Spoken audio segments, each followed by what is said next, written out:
Hello बच्चों, let's read this question. So this question says the acceleration time graph for a body is shown in the adjoining. Plot the corresponding velocity time graph. Okay, आपको देखिए बच्चों यहाँ पर acceleration time graph given कर रखा है, आपको यहाँ पर से वेलोसिटी और टाइम ग्राफ को क्या करना है, प्लॉट करके बताना है। ठीक है, तो देखिए बच्चों इस क्वेश्चन का की कॉन्सेप्ट आप क्या लिख सकते हैं, वेलोसिटी टाइम ग्राफ लिख लीजिए। क्या लिख लीजिए? वेलोसिटी टाइम ग्राफ लिख लीजिए की concept of this question. Acceleration time graph तो आपको गिवन कर रखा है, ठीक है, और वेलोसिटी टाइम ग्राफ क्या करना है, यहाँ पर प्लॉट करके बताना है। ठीक है, चलिए इसको हम यहाँ पर प्लॉट करते हैं। ठीक है, ये मान लीजिए आपकी वाई एक्सिस है, वाई एक्सिस के अलॉन्ग आपका वेलोसिटी डिफाइन करेंगे। ठीक है, और एक्स एक्सिस के अलॉन्ग क्या हो जाएगा, आपका टाइम हो जाएगा। ठीक है, अब देखिए बच्चों यहाँ से हम इसको स्टार्ट करते हैं।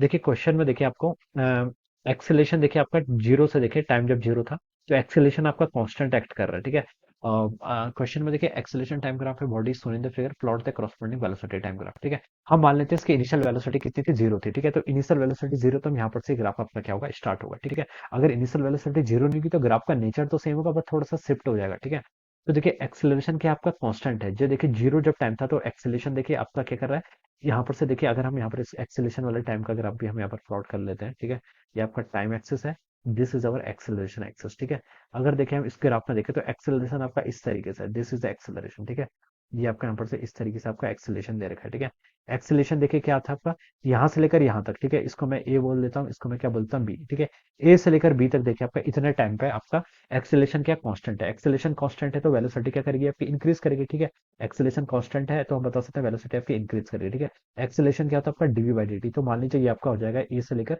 बी तक का ग्राफ आपने यहाँ पर ऐसा प्लॉट कर दिया। फिर देखिए आपका बी से लेकर यहाँ तक देखिए आपका सडनली एक्सेलरेशन क्या हो गया, जीरो हो गया।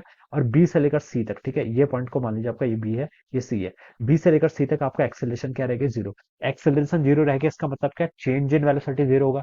चेंज इन वेलोसिटी जीरो, इसका मतलब आपकी जो वेलोसिटी है वो तो कांस्टेंट रहेगी, इसका चेंज जीरो है, तो वेलोसिटी आपकी यहाँ से यहाँ तक देखिए ऐसे कांस्टेंट रहेगी। ठीक है, ये मान लीजिए आपका टाइम कितना, सी तक हो गया। ठीक है, उसके बाद देखिए आपका एक्सेलरेशन सडनली एकदम से इंक्रीज हुआ।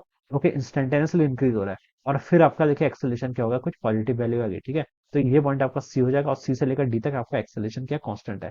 एक्सेलरेशन कांस्टेंट है तो उसका मतलब बॉडी क्या करेगी, अगेन आपका एक्सेलरेट करेगी। तो इसका इस तरीके से क्या आपका ग्राफ हो जाएगा। ठीक है, तो this will be the graph, ये क्या हो जाएगा, इसके ग्राफ का नेचर हो जाएगा। तो एक्सेलरेशन टाइम आपको गिवन कर रखा है, वेलोसिटी टाइम आपने यहाँ पर क्या कर लिया, कैलकुलेट करके बता दिया। So this will be the answer of this question, ये क्या हो जाएगा, इसके वेलोसिटी टाइम ग्राफ का नेचर होगा। Alright, so I hope you all understood this concept. All the best and thank you so much.